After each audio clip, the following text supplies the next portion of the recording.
খ্রিস্টান, বৌদ্ধ, তাদের ধর্মীয় কারণে তাদের উপাসনালয়ে যত খুশি মূর্তি বানাক, ইসলামের কোন আপত্তি নাই। সুবহানাল্লাহ বলবেন না? কিন্তু আমার বাংলাদেশের 12 কোটি তাওহীদি জনতার রেভিনিউ নিয়ে, বাংলাদেশের জনগণের কষ্টার্জিত পয়সা নিয়ে ভাস্কর্যের নামে রাস্তার মোড়ে মোড়ে মূর্তি করার অধিকার কাউকে দেওয়া হয় নাই। এই মূর্তি রাসূল ভেঙেছেন, আর মুসলমান দেশে মূর্তি তৈরি হচ্ছে, আর লক্ষ লক্ষ মুসলমান চুপ করে বসে আছে। এই ঈমানের কোনো দাম নাই। আল্লাহ রাব্বুল আলামিন বলেছেন নবীর দায়িত্ব হলো ভালো কাজের আদেশ দেবে, অন্যায় কাজের নিষেধ করবে। এটা হলো নবীর দায়িত্ব।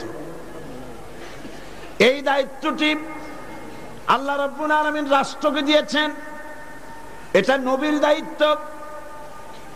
এই দায়িত্ব আল্লাহ রাব্বুল আলামিন ব্যক্তিকে দিয়ে দিয়েছেন।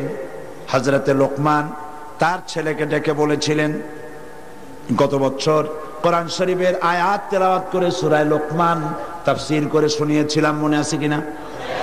হযরতে লোকমান তার ছেলেকে ডেকে বলেছেন, ইয়া বুনাইয়া আকিমিস সালাত ওয়া আমুর বিল মারুফি ওয়ানহা আনিল মুনকার ওয়াসবির আলা মা আসাবাক ইন্না যালিকা মিন আজমিল উমুর। হে প্রিয় বৎস, নামাজ প্রতিষ্ঠা করো, ভালো কাজের আদেশ দাও, অন্যায় কাজের নিষেধ করো। এই ভালো কাজের আদেশ দিতে গেলেই বিপদ হবে। ভালো কাজের আদেশ দিতে গেলে কি হবে? অন্যায় কাজের প্রতিরোধ করতে গেলে কি হবে? বিপদ হবে। বিপদ যখন আসবে, ওয়াসবির আলা মা আসাবাক, যখনই বিপদ আসবে তখন ধৈর্য ধারণ করবা। সেই ধৈর্যের অর্থ এই নয় বাধা দিতে গেছেন, থাপ্পড় একটা লাগাই দিছে, আর আপনি কবেন যে ব্যথা হয়েছেন নাকি, আরেকখান থাপ্পড় দিয়ে 32 খান ফালাই দেন। এর নাম সবর না। সবর এর অর্থ হচ্ছে আপনাকে বুদ্ধিমত্তার সাথে, প্রজ্ঞার সাথে, ধৈর্যের সাথে পরিস্থিতির মোকাবেলা করতে হবে, সাহসিকতার সাথে। এর নাম সবর। তাহলে ভালো কাজের আদেশ, অন্যায় কাজের প্রতিরোধ, এই কাজটি হচ্ছে নবীদের। এই কাজটি কার? এই কাজটি ব্যক্তির, প্রতিটি ব্যক্তির। আজকের মাহফিলে যত পুরুষ আর নারী এসেছেন, সমস্ত মানুষের, মুসলমানদের দায়িত্ব। এই দায়িত্ব রাষ্ট্রের। এই দায়িত্বগুলি কে বন্টন করেছেন? ও, এতক্ষণ তাও বুঝেন নাই? আল্লাহ। অন্তত একজনে বুঝছে মনে হয়। এ দায়িত্ব কে বন্টন করেছেন? আল্লাহ। এ দায়িত্ব তিনি বন্টন করেছেন। এটা ব্যক্তির, এটা নবীর, এটা উম্মতের, এটা দলের। ওয়ালতাকুম মিনকুম উম্মাতুন ইয়াদউনা ইলাল খায়র ওয়া ইয়ামুরুনা বিল মারুফ ওয়া ইয়ানহাউনা আনিল মুনকার। এ দায়িত্ব দলের, এ দায়িত্ব রাষ্ট্রের। আল্লাযীনা ইম্মাক্কান্নাহুম ফিল আরদ আকামুস সালাত ওয়া আতাউজ যাকাত ওয়া আমারু বিল মারুফ ওয়া নাহাউ আনিল মুনকার। মুসলমানেরা যদি ক্ষমতায় যায়, দিনদার ইমানদার লোকেরা যদি ক্ষমতায় যায়, 4খানা কাম করবে। জোরে বলেন কয়খান? প্রথম নম্বরে নামাজ কায়েম করবে, 2 নম্বরে যাকাত আদায় করবে, 3 নম্বরে ভালো ভালো কাজের আদেশ করবে, আর 4র্থ নম্বরে কি করবে? সমস্ত খারাপ কাজগুলি 2 হাত দিয়ে তারা বাধা দেবে। বাধা দেবে কি দিয়ে? হ্যাঁ, এইবার দেখা যাচ্ছে কয়েকজনে বলছে, বেশি লোকে ভয় পাইছে। বাধা দেবে কি দিয়ে? হ্যাঁ, এই 2 হাত দিয়ে বাধা দিতে হবে। এই কথাটা কে বলেছেন? না না, আল্লাহ বলেন না। আন্দাজে মারলে হইব নাকি? বুঝে শুনে জবাব দিতে হবে। 2 হাত দিয়ে বাধা দিতে হবে। কথাটি কার? রাসূল করিম সাল্লাল্লাহু আলাইহি ওয়াসাল্লামের। মান রা মিনকুম মুনকারান ফালিয়ুগাইয়িরহু বিয়াদি। 2 হাত দিয়ে বাধা দাও। 2 হাত দিয়ে অন্যায়ের প্রতিরোধ করো। আমরা করি? করি না। এই সরকারের আমলে সিনেমার যত ন্যাংটা ছবি রাস্তায় রাস্তায় টানানো। আমি জিজ্ঞেস করতে চাই, এত নোংরা ছবি বাংলার ইতিহাসে কোনদিন টানানো হয়েছে কিনা? একজন সরকার, একটা সরকার প্রধান নারী, একজন নারী সরকার প্রধান, আর তার সময় নারীরা সবচাইতে বেশি লাঞ্ছিত আর ধর্ষিত হলো। ভালো কাজের আদেশ দাও, অন্যায় কাজ থেকে ফিরাও। রমজান মোবারক আসতেছে, চট্টলার সিংহ পুরুষেরা হাত মজবুত করো, সিনেমার পোস্টার ছেড়ে আন্দোলন শুরু করে দাও। কোন সিনেমায় নগ্ন ছবি থাকতে পারবে না, কোন রাস্তায় নগ্ন ছবি থাকতে পারবে না।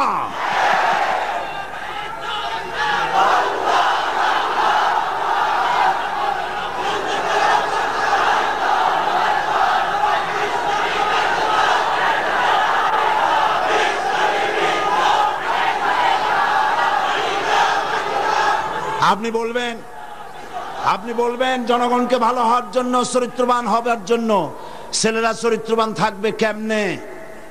রাত 2টোর পরে ডিশ অ্যান্টেনার মাধ্যমে নীল ছবি প্রদর্শিত হয় ডিশ অ্যান্টেনা দিয়ে। এই ডিশ অ্যান্টেনার এই পারমিশন কে দিল? কি জবাব দিবা কিয়ামতের দিন? এত ধর্ষণ বাড়তেছে খামোখা, উলঙ্গ ছবি রাস্তায় টানানো, আর রাতের বেলায় নীল ছবি প্রদর্শিত হচ্ছে ডিশ অ্যান্টেনার মাধ্যমে। যুবক যুবতীরা দেখতেছে, চুরি হচ্ছে, ডাকাতি হচ্ছে, খুন হচ্ছে।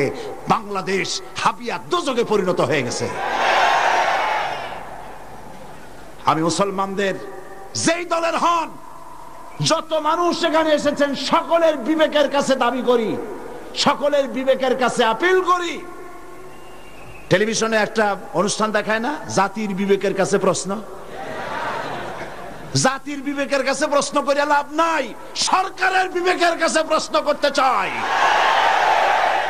এই ডিশ অ্যান্টেনা বন্ধ করো, সিনেমার নোংরামি বন্ধ করো, নইলে তোমাকে ক্ষমতা থেকে দড়ি বেঁধে টেনে বঙ্গোপসাগরে নিক্ষেপ করা হবে।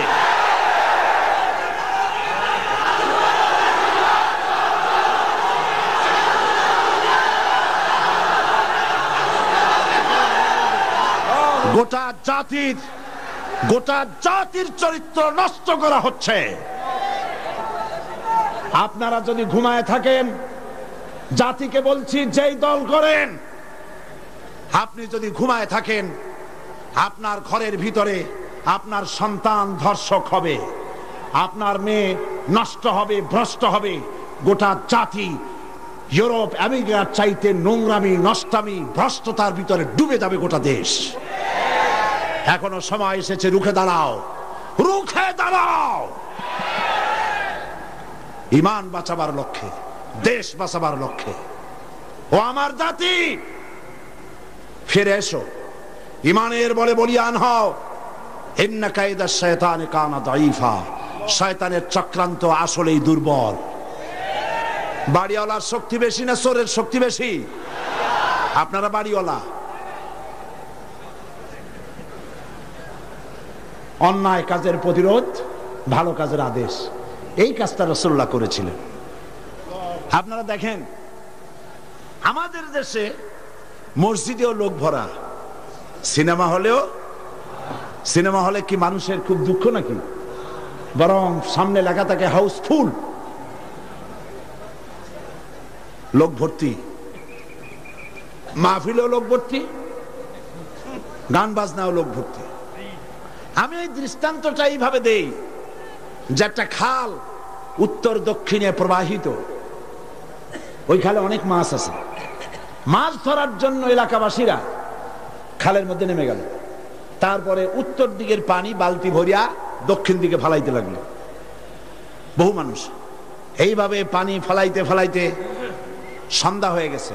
মাছ ধরার জন্য পিছনে তাকাইছে, তাকায় দেখে সামনেও যত পানি, পিছনেও তত পানি। মেহনত বরবাদ, গুনাহ লাজিম। এখন এই অবস্থা হলো কেন বলেন তো বুদ্ধি করিয়া? সুবহানাল্লাহ, সকলেই সচেতন, বুঝে ফেলাইছেন। বাঁধ না দিয়া সমানে পানি ফেলাইছে।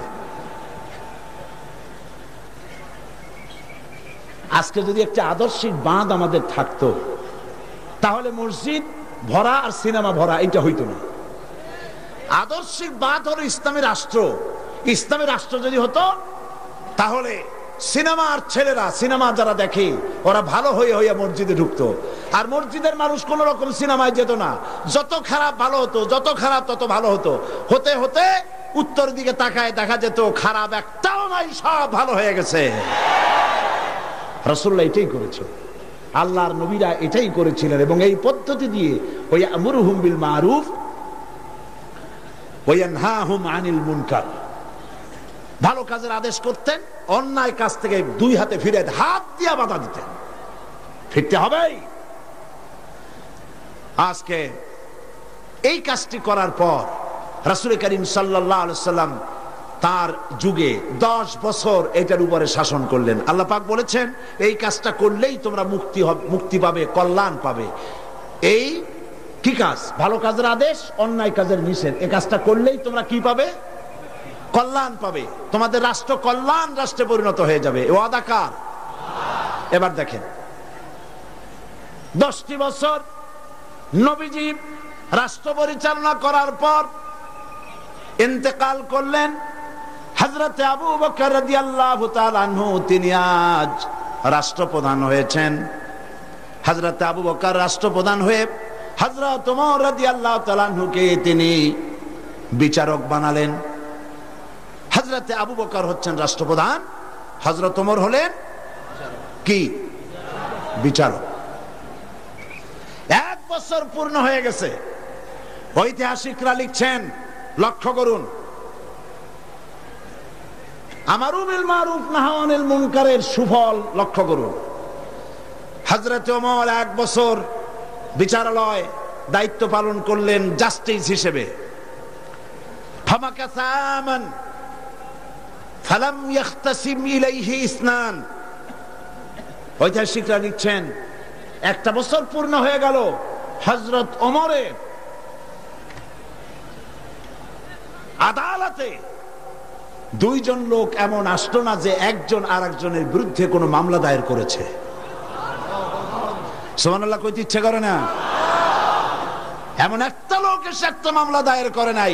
পৃথিবীতে কি কোনো দৃষ্টান্ত আছে যে 1 বছরের মধ্যে কোনো মামলা দায়ের হয় না? হযরত ওমর আবু বকর রাদিয়াল্লাহু তাআলা আনহুর কাছে এসে বলছেন, মা হাজাতা বি ইনদা কওমিল মুমিনিনা ইয়া খলিফাতা রাসূলিল্লাহ সাল্লাল্লাহু আলাইহি ওয়াসাল্লাম। হে রাসূলের খলিফা, এই কওমের জন্য বিচারপতির দরকারটা কি? তিনি জিজ্ঞেস করছেন, লিমাযা, কেন তুমি আমাকে এই প্রশ্ন করছো? তিনি শোনালেন যে আমার কাছে 1টা বছর হয়ে গেল, একজন লোক এসে মামলা দায়ের করে নাই। হযরত আবু বকর বলছেন, এর কারণ হিসেবে তুমি কি মনে করো? কি কারণে তোমার কাছে কোনো বিচার আসলো না, একটা মামলাও দায়ের হইল না 1 বছরে? কারণটা কি? এবার শোনেন, কারণ বলছেন, কে বলতেছেন কারণটা? ওমর ফারুক রাদিয়াল্লাহু তাআলা আনহু কারণ বলছেন। কারণ কি? তিনি বলছেন, ও আমিরুল মুমিনিন, তুমি আমাকে এমন কওমের বিচারক বানিয়েছো যে কওমের দিন হচ্ছে দীনুহুমুন নাসিহা, যেই কওমের দিন হচ্ছে কল্যাণ কামনা করা। প্রত্যেক ব্যক্তি আরেকজনের কল্যাণ কামনা করে, কেউ শত্রুতা কামনা করে না। আজকে তা কি আমরা করি? আমি এক দল করি, আর এক দল সহ্য করি না। একজনে মিটিং করে, ওই জায়গায় আরেকজন মিটিং করে। একজন রাজনীতি করে, তার রাজনীতি সহ্য হয় না বলে 5 ট্রাক ময়লা ফালাই দিয়ে আসে। সে যুগে তারা কল্যাণ কামনা করে, আর আজকের যুগে কি করে? কল্লা কামনা করে। অমুকের কল্লা খুলে নেব আমরা। এখন কল্লা কামনা করা হয়, আর তখন কল্যাণ কামনা করা হতো। দীনুহুমুন নাসিহা ওয়া মানহাজুহুমুল কুরআন। এই জাতির মানহাজ, তাদের উদ্দেশ্য, তাদের লক্ষ্য, তাদের কনস্টিটিউশন, তাদের সংবিধান হচ্ছে কি? আল কোরআন।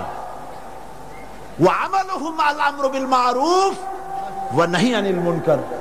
আর এই কওমের কাজ হচ্ছে আমল, তাদের কাজ হচ্ছে ভালো কাজের আদেশ করে বেড়ানো, আর যার সামনে অন্যায় হয় দুই হাতে বাধা দিয়ে অন্যায় ফিরায় দেয়। সুবহানাল্লাহ। ওয়া আমালুহুম আল-আমরু বিল মারুফ ওয়া নাহয়ু আনিল মুনকার। এখানেই শেষ নয়।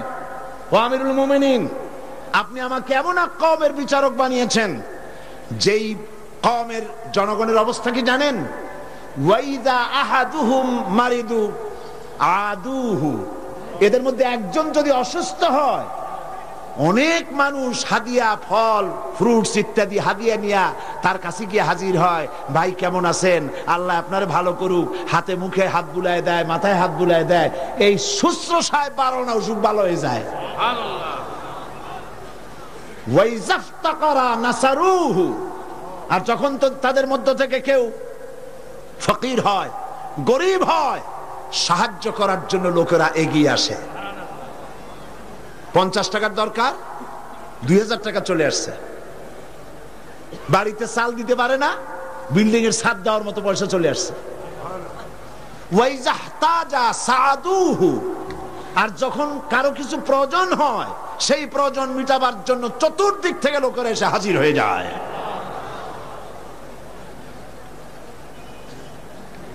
কুল্লু ওয়াহিদিন মিনহুম ইয়ারিফু হাদ্দাহু ফায়াকিফু ইনদাহ, এর প্রত্যেক ব্যক্তি তার নির্ধারিত সীমা চেনে।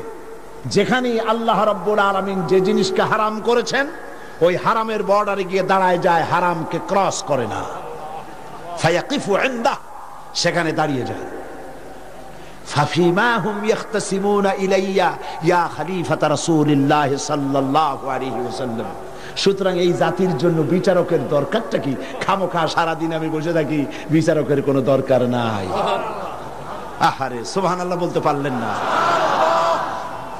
রাসূলুল্লাহ এই সমাজ তৈরি করেছিলেন। এই সমাজ জাতীয়তাবাদ, উগ্র জাতীয়তাবাদের মধ্য দিয়ে, সমাজতন্ত্রের মধ্য দিয়ে, ধর্ম নিরপেক্ষ মতবাদের মধ্য দিয়ে, আল্লাহর কসম এই সমাজের চেহারা আপনারা দেখতে পারবেন না। এই সমাজ যেটা রাসূলুল্লাহ করেছিলেন, সেই সমাজ যদি চান, এই সমাজ ভাঙতে হবে, নতুন সমাজ গড়তে হবে। দেন স্লোগান, এই সমাজ ভাঙতে হবে, নতুন সমাজ গড়তে হবে। এই সমাজকে ভেঙে দিয়ে, এই সমাজ ভেঙে দিয়ে নতুন যে সমাজ হবে, সেই সমাজ উগ্র জাতীয়তাবাদের সমাজ নয়, সমাজতন্ত্রের সমাজ নয়, ধর্ম নিরপেক্ষতাবাদের সমাজ অবশ্যই নয়। সেই সমাজ হবে আল্লাহ রাব্বুল আলামিনের দেওয়া, রাসূলের দেওয়া ইসলামী সমাজ। এই ধরনের একটি সমাজ কি আপনারা চান? এই ধরনের সমাজ কি চান? সেই ধরনের সমাজ প্রতিষ্ঠার জন্য কোরআনে কারীম বুঝতে হবে, রাসূলের প্রতি ঈমান মজবুত হতে হবে। রাসূল রাষ্ট্রপতি ছিলেন এবং तमाम পৃথিবীতে তাকে দিয়ে আল্লাহ পাক রিসালাতের দায়িত্ব কমপ্লিট করে দিয়েছেন। এখন বলতে চাই, এই রাসূলের পরে আর কোন রাসূল আসবে না। এটা আকীদার ব্যাপার। কোন মুসলমান যদি এই আলোচনা থেকে নিজেকে বঞ্চিত করেন, তাহলে বলার কিছু নাই। এটি গুরুত্বপূর্ণ আলোচনা। খাতমে নবুয়ত, বিগত কয়েক যুগ ধরে ইসলামের বিরুদ্ধে যে সব ফিতনার উদ্ভব হয়েছে, তার মধ্যে নতুন নবুয়তের দাবি হচ্ছে একটি মারাত্মক ষড়যন্ত্র। এ ব্যাপারে খাতমে নবুয়তের বিশ্বাসের তাৎপর্য, গুরুত্ব অনুধাবন করা রিসালাতের অপরিহার্য দাবি। একজন নবীর পর আর একজন নবী আসতে পারে কেবলমাত্র 3টি কারণে। বোঝেন ভালো করে, একজন নবীর পরে আর একজন নবীর আসার কারণ হতে পারে মাত্র 3টি। কয়টি? 1, প্রথম নবীর শিক্ষা বিলুপ্ত হয়ে গেছে এবং তা পুনর্বার পেশ করা প্রয়োজন। এই জন্য একজন নবী আসা দরকার। রাসূলুল্লাহর শিক্ষা কি বিলুপ্ত হয়েছে? রাসূলুল্লাহর শিক্ষা বিলুপ্ত হয়নি, চির অম্লান হয়ে আছে। নতুন নবীর প্রয়োজন নাই। 2, প্রথম নবীর শিক্ষা পূর্ণাঙ্গ নয় এবং তার শিক্ষা সংশোধনের বা পরিবর্তনের প্রয়োজন। এজন্য নতুন একজন নবীর প্রয়োজন। রাসূল করিম সাল্লাল্লাহু আলাইহি ওয়াসাল্লামের শিক্ষা কি পূর্ণাঙ্গ নয়? তা কি সংশোধন এবং পরিবর্তনের কোনো প্রয়োজন আছে? 3, প্রথম নবীর শিক্ষা একটি জাতির জন্য সীমাবদ্ধ, অন্যান্য জাতির জন্য আর একজন নবী দরকার। রাসূল করিম সাল্লাল্লাহু আলাইহি সাল্লাম কি শুধু একটি জাতির নবী? রাসূল করিম সাল্লাল্লাহু আলাইহি সাল্লাম হচ্ছেন বিশ্ব নবী। সুতরাং তার নবুয়তের পরে নতুন কোন নবীর আমদানির কোনো প্রয়োজন নাই। রাসূল করিম সাল্লাল্লাহু আলাইহি সাল্লামের নবুয়ত শেষ, এরপরে আর কোন নবী? কোরআনে কারীমের চূড়ান্ত দলিল শুনুন, মা কানা মুহাম্মাদুন আবা আহাদিম মির রিজালিকুম ওয়ালাকির রাসূলুল্লাহি ওয়া খাতামান নাবিয়্যিন। মুহাম্মদ সাল্লাল্লাহু আলাইহি ওয়াসাল্লাম তোমাদের কোন পুরুষদের পিতা নন, বরং তিনি আল্লাহর রাসূল এবং নবীগণের পরিসমাপ্তকারী, আর আল্লাহ সর্ববিষয়ে মহাজ্ঞানী। এই খাতামান নাবিয়্যিন, খাতাম শব্দের উল্লেখ করে নবুয়তের দুয়ার চিরকালের জন্য আল্লাহ পাক বন্ধ করে দিয়েছেন। সেই প্রথম শতাব্দী থেকে আজ পর্যন্ত, হিজরি প্রথম শতাব্দী থেকে নিয়ে পর্যন্ত পৃথিবীর সমস্ত উলামায়ে কিরামে একমত, পৃথিবীতে আর কোন নবী আসবেন না, আসার কোনো দরকার নেই। অথচ এই খাতামের অর্থ নতুন নবী, ভণ্ড নবী, মিথ্যা দাবিদার নবী, পৃথিবীর নিকৃষ্ট শয়তান গোলাম মোহাম্মদ কাদিয়ানী, আল্লাহর জাহান্নামের আগুন তার কবরে অনন্তকাল জ্বলতে থাকুক।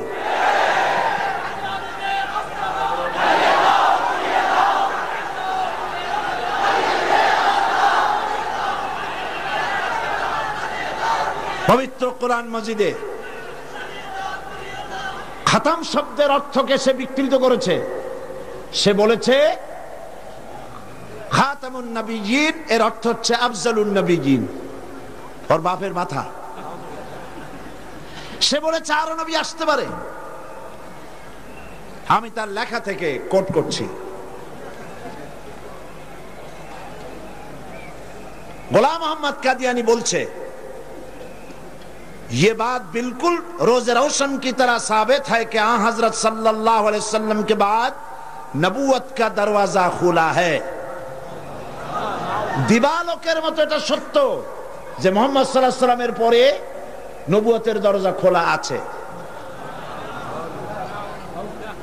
সে আরো বলছে, उन्होंने यानी मुसलमानों ने ये समझ लिया है कि खुदा के खजाने खत्म हो गए।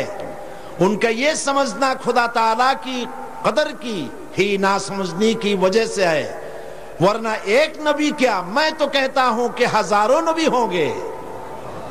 শয়তান কোথাকার? সে বলছে যারা বলে, অর্থাৎ মুসলমানেরা বলে আর কোন নবী আসবে না, এই কথা বলে তারা আল্লাহর ক্ষমতাকে সীমাবদ্ধ করতে চায়। আমি তো বলি এক নবী কেন, হাজার হাজার নবী আসতে পারে।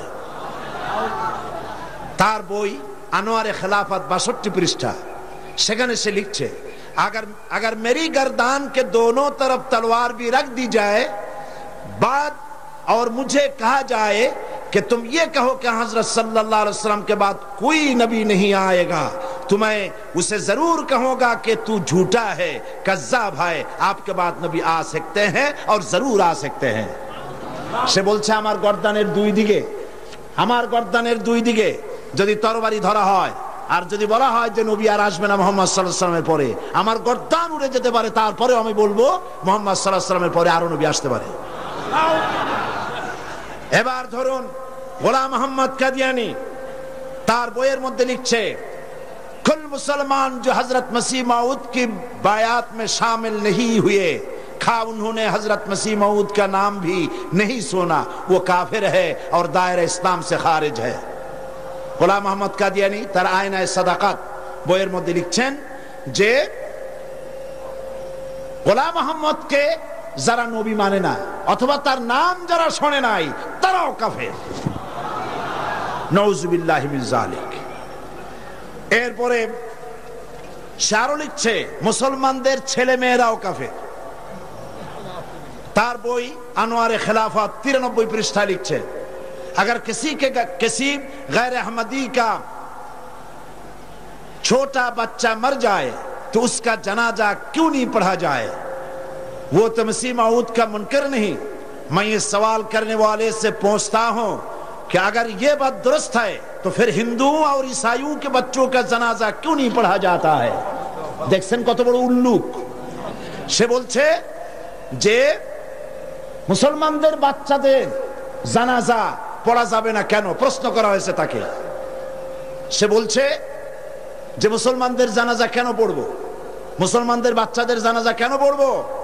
হিন্দু এবং খ্রিস্টানদের বাচ্চাদের তো আমরা জানাজা পড়ি না, সুতরাং মুসলমানদের বাচ্চারাও যখন ঈসাই আমাদেরকে যখন মানে না, গোলাম মোহাম্মদকে নবী মানে না, সুতরাং সেও কাফের, তার জানাজা পড়া যাবে না। এইভাবে তার বইপত্রের মধ্যে অনেক কথা সে লিখেছে। এমনকি কথাও লিখেছে যে আমি স্বপ্নে দেখেছি আল্লাহ আমার সামনে এক যুবকের রূপ ধারণ করে এসেছেন, আর আমি এক যুবতী নারী হিসাবে তার সামনে দাঁড়ালাম। তিনি রাতে আমাকে ব্যবহার করলেন এবং তার দ্বারা আমি গর্ভবতী হয়ে আমি ঈসা মসিহে রূপান্তরিত হলাম। নাউজুবিল্লাহ। এই শয়তানের কবরে দোজখের আগুন জ্বলুক। ওকে যারা নবী বলে মানে তারা কাফের।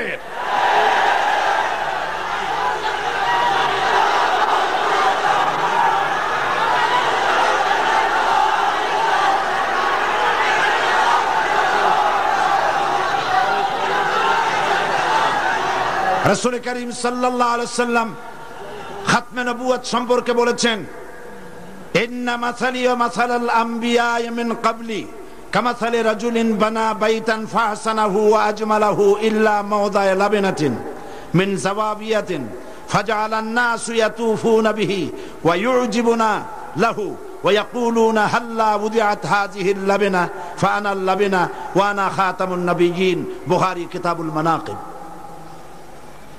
আল্লাহর নবী বলেন,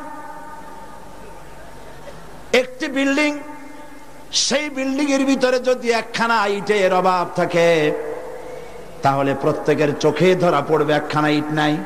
যখন ইটখানা পূর্ণ করা হবে, বিল্ডিংটি পূর্ণ হয়ে গেল। নবীজি বলেন নবুয়তের ইমারতে একখানা ইটের অভাব ছিল, রব্বুল আলামিন আমাকে সেই ইট হিসাবে জায়গা পূর্ণ করে নবুয়তের ইমারতকে কমপ্লিট করে দিয়েছেন। রাসূলুল্লাহ সাল্লাল্লাহু আলাইহি ওয়াসাল্লাম আন্না রিসালাতা ওয়ান নবুওয়াতা কাদ ইনকাতাত ফালা রাসূলা বাদি ওয়ালা নবুওয়া। রাসূল করিম সাল্লাল্লাহু আলাইহি ওয়াসাল্লাম বলেছেন রিসালাত এবং নবুয়তের দরজা কাট হয়ে গেছে, নতুন করে কোন নবী বা রাসূল পৃথিবীতে আর আসবে না। قال النبي صلى الله عليه وسلم لو كان بعدي نبي لكان عمر بن الخطاب رضي الله تعالى عنه। আমার পরে যদি কেউ নবী হতো অবশ্যই ওমরকে আল্লাহ পাক নবী বানায় দিতেন। قال رسول الله صلى الله عليه وسلم لا نبي بعدي ولا امه بعد امتي। আমার পরে আর কোন নবী নাই, আমার উম্মতের পরে আর কোন উম্মত নাই। রাসূল করিম সাল্লাল্লাহু আলাইহি ওয়াসাল্লাম বলেছেন আন সাওবান রাদিয়াল্লাহু তাআলা আনহু আন্নাহু قال قال رسول الله صلى الله عليه وسلم وأنه سيكون في أمتي 30 كذبون كلهم يزعم أنه نبي وأنا خاتم النبيين لا نبي بعدي। رواه أبو داود كتاب الفتن। আবু দাউদ শরীফে এসেছে রাসূল করিম সাল্লাল্লাহু আলাইহি ওয়াসাল্লাম বলেছেন আমার পরে 30 জন মিথ্যাবাদী নবুয়তের দাবি করবে। মিথ্যাবাদী, কাযযাব, দাজ্জাল। অথচ আমার পরে আমি শেষ নবী, আমার পরে আর কোন নবী আসবে না। রাসূল সাল্লাল্লাহু আলাইহি ওয়াসাল্লামের জীবনের শেষ ভাগে মুসাইলামা কাযযাব মিথ্যা নবুয়তের দাবি করলো। রাসূলের পরে যদি আর কোন নবী আসার গুঞ্জাইশ থাকতো তাহলে আপনারা বলেন হুজুরের ইন্তেকালের পর সর্বপ্রথম যে যুদ্ধ হলো সেটা তো এই যুদ্ধই ছিল। মুসাইলামা কাযযাবকে গ্রেফতার করার জন্য, তার বিরুদ্ধে যুদ্ধ করার জন্য সমস্ত সাহাবায়ে কেরাম এক হয়ে গিয়েছিলেন। রাসূলের পরে আর কেউ নবী হবে এটা যদি বৈধ হতো তাহলে সাহাবায়ে কেরাম এই যুদ্ধে যেতেন না, ঠিক কিনা? তার বিরুদ্ধে যুদ্ধ করেছেন। সেই বেটা নবুয়তের দাবি করছে, লোকেরা কয় আপনি তো খালি নবী নবী করেন, তা আপনার ওহী কই? কয় যে দেখো কেবল না নবী হইলাম, একটু অপেক্ষা তো করবা। হ্যাঁ জিবরাইল আসুক। কয়েকদিন পর কয় যে জিবরাইল আসছিল আজকে। তারপর কি সূরা পাইলেন? কয় যে সূরা একখান পাইছে।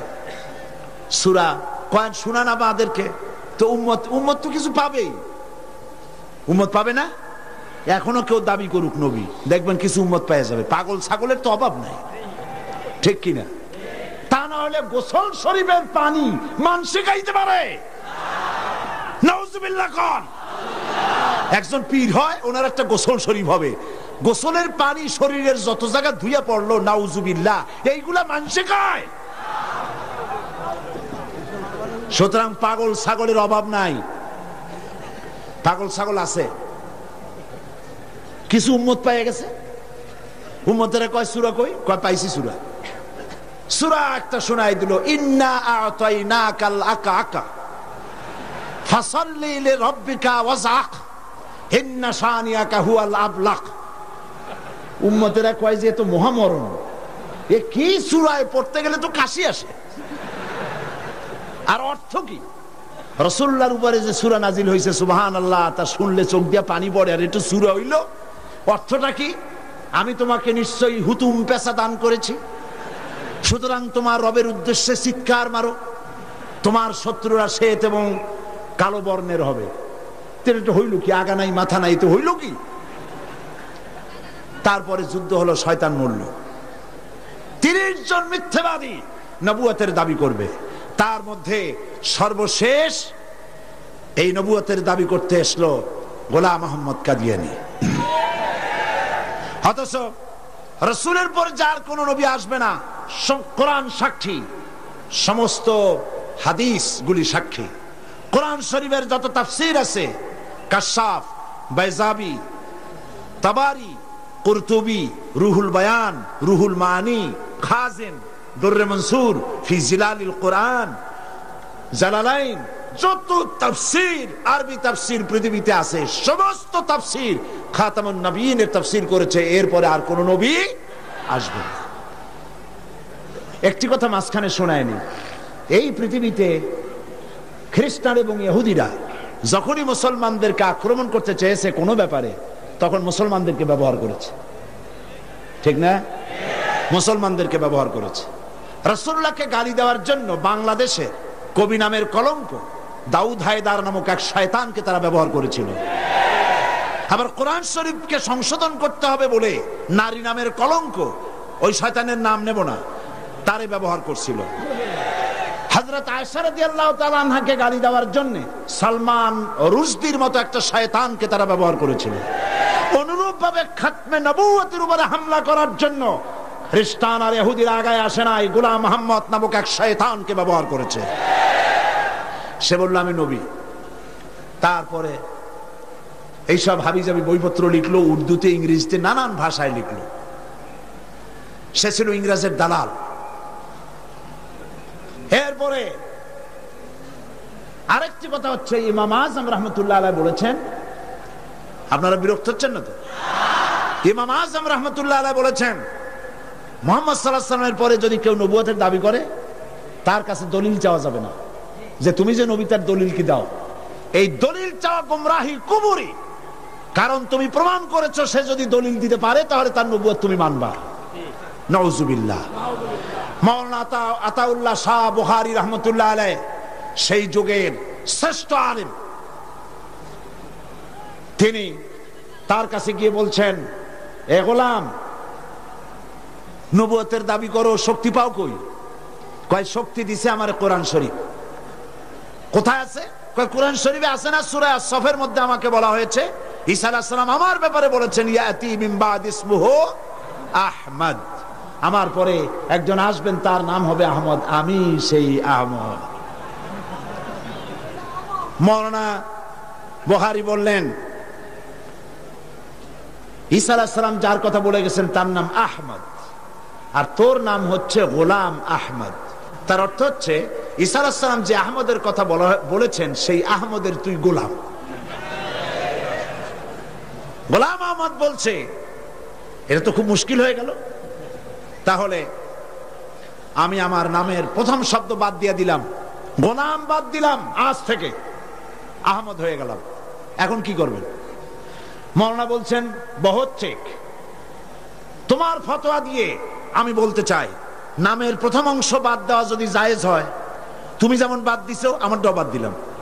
আমার নাম আতা আল্লাহ, আমার নামের আতা বাদ দিলাম। আমার নামের আতা বাদ দিলে আমি আল্লাহ হই, আর আমি আল্লাহ হয়ে কই তোর মতো গাধারে আমি নবুয়ত দেই নাই। এরপর এই শয়তানের মউত হলো, উম্মতেরা তালাশ করে পায় না, 3 দিন খোঁজ নাই, নবী গেল কই? খুঁজতে খুঁজতে টয়লেটের মধ্যে দিয়া গন্ধের জ্বালায় অস্থির, যাইয়া দেখে টয়লেটে যা থাকে খাইয়া পেট ফুলাইয়া শয়তান মরে রইছে। নাউজুবিল্লাহ। এই গোলাম মোহাম্মদ কাদিয়ানী কাফের।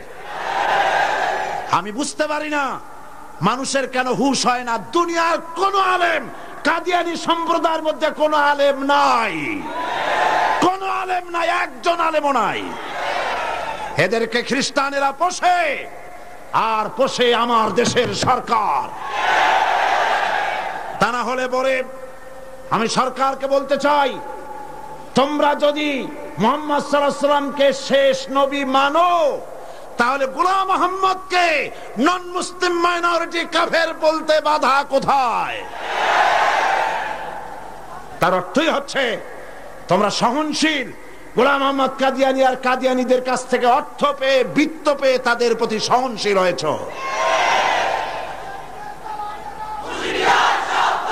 এই পৃথিবীর 18টি মুসলিম দেশ কাদিয়ানীদেরকে নন মুসলিম মাইনরিটি হিসেবে ঘোষণা করেছে। বাংলাদেশকেও করতে হবে। সেই সৌভাগ্য এই পোড়া কপাইলিয়া সরকারের আছে কিনা আমি জানি না। বাংলাদেশের সমস্ত আলেম, সমস্ত পীর সব একমত, হিন্দুরা যেভাবে দেশে বাস করে স্বাধীন নাগরিক হিসেবে, বৌদ্ধ খ্রিস্টানরা যেভাবে বাস করে এবং নাগরিক সুবিধা গ্রহণ করে, কাদিয়ানীরাও সেভাবে নাগরিক সুবিধা ভোগ করবে। তবে নন মুসলিম মাইনরিটি হিসেবে ভোগ করতে হবে, মুসলমান নামে ভোগ করতে পারবে না। এবং কোন কাদিয়ানীর মসজিদ থাকবে না। কাদিয়ানীদের মসজিদ নয়, উপাসনালয়। তাদের মসজিদের ইমাম হয় না, পুরোহিত হয়। তাদের উপাসনালয়ের ভিতরে পাওয়া গেল বোমা, ডিনামাইট। তাদের পুরোহিতদেরকে গ্রেফতার না করে, তাদের নেতাদেরকে গ্রেফতার না করে, আল্লাহর বান্দা এদেশের আলেমদেরকে গ্রেফতার করে পুলিশ রিমান্ডে নিয়ে নির্যাতন চালানো হচ্ছে। মনে রেখো, আল্লাহ বলেন, ওয়ায়ামুদ্দুহুম ফি তুগয়ানিহিম ইয়ামাহুন, আমি সীমা লঙ্ঘনকারীদেরকে ঢিল দেই, দেখি কদ্দুর পারো। তারপরে যখন প্রান্ত সীমায় চলে যায়, ইন্না বাতশা রাব্বিকা লাশাদীদ, তোমার প্রভু যখন ধরেন, তোমার প্রভুর পাকড়াও সিরিয়াস হয়ে যায়। হাতের কাছে 100 টেলিফোন থাকলেও টেলিফোনের গায়ে হাত যাওয়ার আগে ব্রাশ ফায়ার হয়ে কলিজা উড়ে চলে যাবে। আল্লাহকে ভয় করো। কারে ভয় করো? চিল্লাও, কারে ভয় করো? আল্লাহ পাককে ভয় করো। কাদিয়ানীরা কাফের, তাদের কুফরি থেকে, তাদের অনিষ্টতা থেকে দেশকে বাঁচাও। আমি আজ আপনাদের সামনে কথা স্পষ্টভাবে বলতে চাই, মুহাম্মদ সাল্লাল্লাহু আলাইহি ওয়াসাল্লামের খাতমে নবুয়তের উপরে ঈমান আনা আমাদের জন্য ফরজ। হুজুরের পরে আর কোন নবী আসবে না। আমার কথার ভুল অর্থ করার কোনো সুযোগ নাই, স্পষ্ট কথা বলছি। আমি আপনাদেরকে আরজ করব, আগামীকাল এই আয়াতের বাকি অংশ আপনাদের সামনে পেশ করব ইনশাআল্লাহ। মুনাজাতের জন্য সব মুসলমান যার যার জায়গায় 1 সেকেন্ডের ভিতরে বসে পড়ো। এত বড় মাহফিলের মুনাজাত কেউ নষ্ট করবেন না।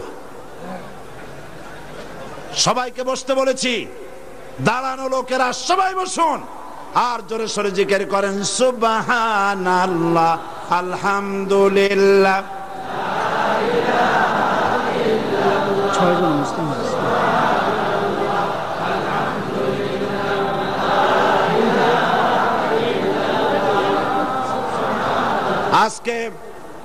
আজকে 6 জন অমুসলিম ইসলাম কবুল করার জন্য এসেছেন।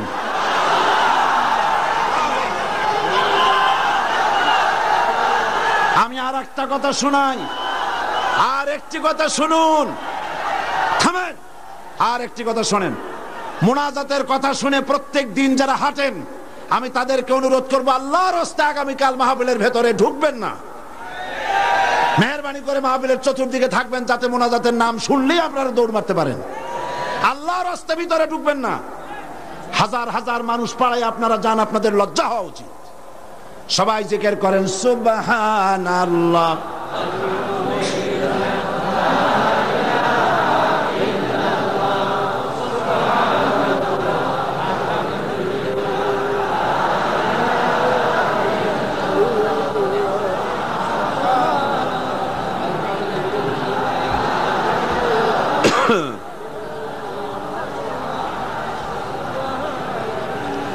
আজকে যারা ইসলাম কবুল করবেন তারা হচ্ছেন সুনীল কান্তি দাস, পিতা Arjit Kanti Das, B block road, Chandgaon, Panchlaish.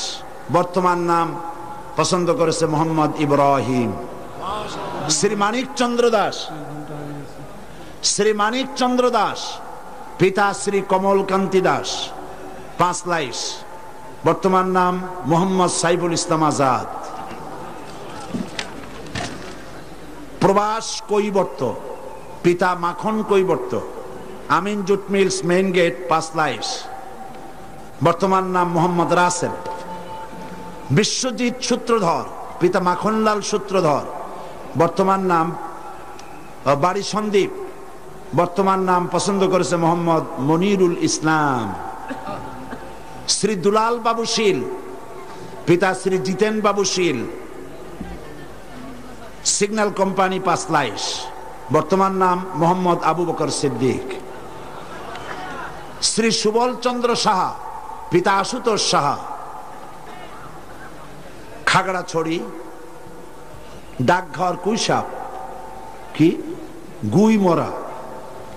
বর্তমান নাম পছন্দ করেছে মোহাম্মদ ওসমান গনি। আসুন, হাত দাও, হাত দাও, সবাই সবাই হাত দাও, একটা একটা করে হাত দাও। হ্যাঁ হ্যাঁ, কাছে আসো একটু। লা ইলাহা ইল্লাল্লাহু মুহাম্মাদুর রাসূলুল্লাহ। আল্লাহ ছাড়া কোন ইলাহ নাই, মাবুদ নাই, উপাস্য নাই। মুহাম্মদ সাল্লাল্লাহু আলাইহি ওয়াসাল্লাম আল্লাহর রাসূল। আশহাদু আন লা ইলাহা ইল্লাল্লাহু ওয়াহদাহু লা শারীকা লাহু ওয়া আশহাদু আন্না মুহাম্মাদান আবদুহু ওয়া রাসূলুহু। আমি সাক্ষ্য দিচ্ছি, আল্লাহ ছাড়া কোনো ইলাহ নাই, মাবুদ নাই, উপাস্য নাই। তিনি এক, তিনি একক, তার কোনো অংশীদার নাই।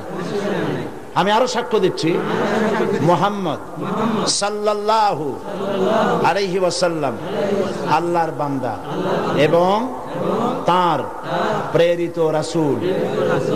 এদিকে ফিরে সকলকে বলো আসসালামু আলাইকুম। আল্লাহর এই বান্দাগুলি, দাঁড়ায় থাকো, আল্লাহর এই বান্দাগুলি 6 জন বান্দা মুশরিক ছিলেন। এখন আমাদের তৌহিদ পন্থী কি? তারা আমাদের কি? তারা আমাদের ভাই। এখন তারা মাসুম, তারা বেগুনাহ। এই লক্ষ লক্ষ মুসলমানদের পক্ষ থেকে আমি তাদেরকে আলিঙ্গন করে ইসলামে স্বাগত জানাচ্ছি।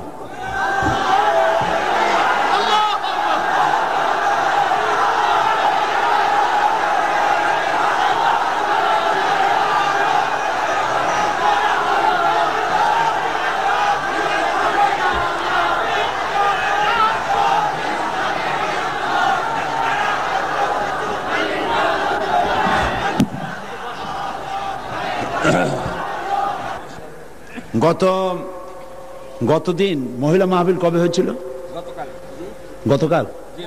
গতকাল মহিলা মাহফিলে এক বোন প্রশ্ন করেছিলেন যে বিন বাজ, আব্দুল্লাহ বিন বাজ যিনি ইন্তেকাল করেছেন, সৌদি আরবের গ্রান্ড মুফতি এবং বর্তমান বিশ্বের শ্রেষ্ঠ আলেম, নওয়ারাল্লাহু মারকাদাহু ওয়া জাআলাল জান্নাতা মাসওয়াহু, আল্লাহ তাকে জান্নাতুল ফেরদাউসের মেহমান বানিয়ে নেন।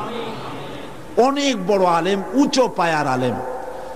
তো সে বোন প্রশ্ন করেছেন যে তার এক কিতাব পড়েছেন তিনি, সেখানে লেখা আছে যে নামাজের নিয়ত করতে হবে না, নিয়ত যেভাবে পড়া হয় এইভাবে মুখে নিয়ত পড়া লাগবে না। এটা ঠিক কিনা আমার কাছে প্রশ্ন করেছে। তা আমি প্রশ্নের জবাবে বলেছি যে বিন বাজ সারা পৃথিবীতে স্বীকৃত শ্রেষ্ঠ আলেম, সমস্ত ওলামা মহলের কাছে তাকে ওস্তাজুল ওলামা বলা হয়, ওস্তাজুল আসাতিজা বলা হয়। সুতরাং তিনি ভুল লেখেননি। আরবিতে যেভাবে আমাদের দেশে নিয়ত পড়া হয়, নওয়াইতু আন উসাল্লি লিল্লাহি তাআলা রাকাতায় সালাতিল, এই যে নিয়তটা আরবিতে আমরা পড়ি, এইভাবে হুজুর সাল্লাল্লাহু আলাইহি ওয়াসাল্লাম পড়েন নাই, সাহাবায়ে কেরাম এরকম পড়েন নাই। সুতরাং মনে মনে নিয়ত করা, নামাজের জন্য নিয়ত করা, সেটা যে ভাষাই হোক এটা চলতে পারে, মুখে ওইভাবে উচ্চারণ করা প্রয়োজন নেই। এই কথাটা বলায় একজন আমাকে লিখেছেন যে এটা নাকি আজকে টক অফ দ্য টাউন, সারা একেবারে শহরে এটাই হয়েছে যে নামাজের নাকি নিয়ত করা লাগবে না, কোনো জিনিসের নাকি নিয়তই দরকার নেই। মানুষ শোনে একটা, বুঝে আর একটা, বলে আর একটা। নিয়ত তো করতে হবে, কিন্তু মুখে ওইভাবে নিয়ত মুখে উচ্চারণ করা এভাবে হাদিস শরীফে কোথাও নাই, রাসূল সাল্লাল্লাহু আলাইহি ওয়াসাল্লাম করেন নাই, সাহাবায়ে কেরাম করেন নাই। সুতরাং এগুলো নিয়ে উল্টাপাল্টা মন্তব্য পেশ করার কোনো জরুরত নেই। হ্যাঁ, নিয়ত তো করবে, নিয়ত তো করতে হবে, সে কথা বললাম না। নিয়ত পড়তে হবে, কিন্তু মুখে ওইভাবে উচ্চারণ করার জরুরত নেই। একজন বলেছে আপনি টাকা দিয়ে প্রতি বছর মুসলমান বানান, দেখছেন অবস্থা? এইসব প্রশ্ন আমার কাছে দেন কি কেমন? এদের জিজ্ঞেস করেন এই 6 জনের কাছে যে আমি কয় টাকা দিছি, আমি জিন্দিগিতে এদের দেখছি কিনা, এরা আমারে দেখছে কিনা। আল্লাহ হেদায়েত করুন। জি, তো আমি নিয়তের ব্যাপারটা পরিষ্কার করে দিতে চাই। প্রত্যেক কাজের নিয়ত করতে হবে। ইন্নামাল আমালু বিন্নিয়াত, নিয়তটাই হচ্ছে প্রধান। তবে মুখে উচ্চারণ করার যে রীতি চালু হয়েছে, এভাবে হাদিস শরীফে নাই। নিয়তটা করতে হবে, তবে এভাবে নয় যেভাবে আমরা করা বাধ্যতামূলক মনে করি। কথাটা পরিষ্কার হয়েছে কিনা? আলহামদুলিল্লাহ। এখন আরেকটি কথা আপনাদের সামনে বলতে চাই যে তাফসীরুল কোরআন মাহফিল, এই বিশাল জনসমুদ্র প্রতি বছর এখানে হয়। এই বছর রাজনৈতিক কারণে নানান অসুবিধা হয়েছে, যার কারণে মাওলানা শামসুদ্দিন সাহেব এবং তার সাথীরা আপনাদের খেদমতে, আপনাদের দুয়ারে দুয়ারে যেতে পারেন নাই, যেমন অন্যান্য বছর যেয়ে থাকেন। হরতাল হয়েছে, বিক্ষোভ হয়েছে, মিছিল হয়েছে, নানান রকমের ক্রাইসিস হয়েছে, যার জন্য যেতে পারেনি। ফলে 21 লক্ষ টাকা যেখানে বাজেট, এই বাজেট তারা পুরো করতে পারেন নাই। অথচ এখানে যত লোক বসে আছেন সকলে প্রাণ খুলে, প্রাণ উজাড় করে সাহায্য করলে উনি নিশ্চয়ই ঋণগ্রস্ত থাকবেন না। আপনারা করবেন না তা? তাফসীরুল কোরআন মাহফিলকে ঋণ মুক্ত করতে প্রস্তুত আছেন কিনা? আল্লাহ পাক, আমি জানি আপনারা এটা করবেন, আর আল্লাহ পাক সমাজ কল্যাণকে মাকরুজ রাখবেন না, ইনশাআল্লাহ। আমরা বলি ইনশাআল্লাহ। আরেকটি কথা, সেটি হচ্ছে বাংলাদেশে এত বড় বই মেলা, ইসলামের পক্ষে এত বড় বই মেলা বাংলাদেশের কোথাও হয় না। আলহামদুলিল্লাহ বলবেন না? আলহামদুলিল্লাহ বলবেন না? এবং এই বই মেলা নিছক সলিড ইসলামের পক্ষে। এখানে কোন নাস্তিক, মুরতাদ, ইসলাম বিরোধী কোন লেখকের কোন লেখা একটা পাতাও এখানে আসে না। এটা সলিড ইসলামের বই মেলা। আলহামদুলিল্লাহ গণ। আর বই কেনা একটা অভ্যাসে পরিণত করুন। বিবাহ শাদীতে থালাবাটি, ঘটি গ্লাস উপহার না দিয়া বই উপহার দিন। একটা বই একজনকে দেওয়ার অর্থ হলো ইসলামের একটা কর্মী তার সাথে দিয়ে দেওয়া, তার জীবনের পরিবর্তন এসে যাবে। বিবাহে তাফসীর হাদিয়া দেওয়ার অভ্যাস করুন। ইসলামের বইপত্র, ইসলামী সাহিত্য সুন্দর করে র্যাপিং কাগজে পেঁচাইয়া ফুল টুল দিয়া কায়দা করে এইটা দেওয়ার ব্যবস্থা করেন। থালাবাটি, ঘটি গ্লাস, স্যুপ, কাপ ইত্যাদিও মানুষ কিনতেই পারবে, ওগুলো নিয়ে অসুবিধা হবে না। বই দিবেন, উপহার কি দিবেন? স্ত্রীকে দিবেন, মেয়েকে দিবেন, বোনকে দিবেন, সকলকে দিবেন। আমি চাই যত লোক এসেছেন প্রত্যেকের হাতে একটা করে বই দেখতে চাই। রাজি আছেন? তা 5 টাকা দামের বই হোক অথবা 200 টাকা দামের বই হোক, প্রত্যেকের হাতে বই নিতে হবে। বই হবে ইসলামী আন্দোলনের প্রতিকৃত। জোরে বলেন আমিন। তাফসীরুল কোরআন ফি জিলালিল কোরআন, সৈয়দ কুতুব শহীদ রহমতুল্লাহ আলাইহির 22 খণ্ডে এটা বাংলা পূর্ণ হয়ে গেছে। বলেন আলহামদুলিল্লাহ। এই তাফসীর এখানে এসেছে 5000 টাকার হাদিয়া, 22 খণ্ড। কিন্তু তাফসীরুল কোরআন মাহফিল উপলক্ষে মাত্র 3000 টাকা। আপনারা গ্রহণ করুন, মানুষকে হাদিয়া দেন, নিজেরা কোরআন শরীফ জেনে পড়ে তার দ্বারা জীবনকে ধন্য করুন। এবং রিসালাতের উপরে যে আলোচনা আমি করতেছি এই 2 দিন ধরে, এর উপরে আমার অত্যন্ত স্নেহের জনাব অধ্যাপক মফিজুর রহমান সাহেবের লেখা কোরআনের আয়নায় বিম্বিত রাসূলুল্লাহ সাল্লাল্লাহু আলাইহি ওয়াসাল্লাম, ইসলামী ছাত্র শিবিরের এটা পাঠ্যপুস্তক হিসেবে তারা গ্রহণ করেছে। এই বইটি অত্যন্ত গুরুত্বপূর্ণ, কোরআন হাদিস দিয়ে ভরা। আপনারা মেহেরবানি করে সে বই গ্রহণ করার জন্য চেষ্টা করবেন, আল্লাহ তৌফিক দিন। না বলে বুঝবেন, না বললে বুঝবেন না যে কি বই নেবেন। সেই জন্য বলছি, কোরআনের বই, হাদিসের বই, অসংখ্য বই আছে। হাত ভর্তি করে, পকেট ভর্তি করে আপনারা বই নিয়ে যান। আল্লাহ পাক আপনাদেরকে তৌফিক দান করুন। এবং আমি কেন জামাত ইসলামী করি, দাড়ি আর টুপি সম্পর্কে যে সমস্ত প্রতিবাদ আমাদের বন্ধুরা আমাদের বিরুদ্ধে বলেন, দাড়ি এবং টুপি সম্পর্কে আমাদের আকীদা কি, মাওলানা মওদুদী রহমতুল্লাহ আলাইহি তিনি কি কাজ করেছিলেন, এর উপরে বিস্তারিত লেখা ইসলামের রাজনৈতিক বিধান আমার বইটির ভিতরে আছে। সংগ্রহ করুন। দ্বিধা, দ্বন্দ্ব, সন্দেহ নিজেরও দূর হবে, অন্যদেরও দূর করতে পারবেন। আল্লাহ তৌফিক দান করুন। আল্লাহুম্মা আমিন। রব্বানা যালামনা আনফুসানা ওয়া ইন লাম তাগফির লানা ওয়া তারহামনা লানাকুনান্না মিনাল খাসিরিন। হে আল্লাহ তাআলা, লক্ষ লক্ষ মুসলমান নরনারী তোমার দরবারে হাত তুলেছি, মেহেরবানি করে আমাদেরকে গোমরাহি থেকে বাঁচাইয়া দাও, আমাদেরকে শিরক এবং বিদআত থেকে মুক্ত করে দাও। হে আল্লাহ, তুমি দয়া করে আমাদেরকে সিরাতুল মুস্তাকিমে চলার তৌফিক দিয়া দাও। ইয়্যাকা না'বুদু ওয়া ইয়্যাকা নাস্তাঈন। পড়েন সবাই, ইয়্যাকা না'বুদু ওয়া ইয়্যাকা নাস্তাঈন, ইহদিনাস সিরাতাল মুস্তাকিম, সিরাতাল লাযীনা আন'আমতা আলাইহিম গায়রিল মাগদুবি আলাইহিম ওয়ালাদ-দাল্লিন। আল্লাহুম্মা লা মানি'a লিমা আ'তাইত ওয়া লা মু'তিয়া লিমা মানা'ত ওয়া লা ইয়ানফা'ু জাল জাদ্দি মিনকাল জাদ। সিতরুল আরশি মাসবুলুন আলাইনা ওয়া আইনুল্লাহি নাযিরাতুন ইলাইনা বিহাউলিল্লাহি লা ইয়াকদিরু আলাইনা। আল্লাহুম্মা ইন্না নাজআলুকা ফি নুহুরিহিম ওয়া নাউযু বিকা মিন শুরুরিহিম। আল্লাহ তাআলা, এই শতাব্দীর শেষ তাফসীরুল কোরআন মাহফিলের আজ ৪র্থ দিন। আগামীকাল এই মাহফিল শেষ হয়ে যাবে, পরের দিন এই মাঠ খা খা করতে থাকবে। হায় আল্লাহ রাব্বুল আলামিন, প্রতি বছর এই চট্টগ্রামের মানুষেরা ঈদের মতো করে উৎসব করে, প্রত্যেকের বাড়িতে বাড়িতে মেহমান জমা হয়ে যায়। হায় আল্লাহ তাআলা, মানুষেরা দূর দূরান্ত থেকে ছুটে আসে। আল্লাহ, তুমি দয়া করে এই তাফসীরুল কোরআন মাহফিলকে এই দেশের ইসলামী আন্দোলনের মাইলস্টোন বানায়া দাও রব্বুল আলামিন।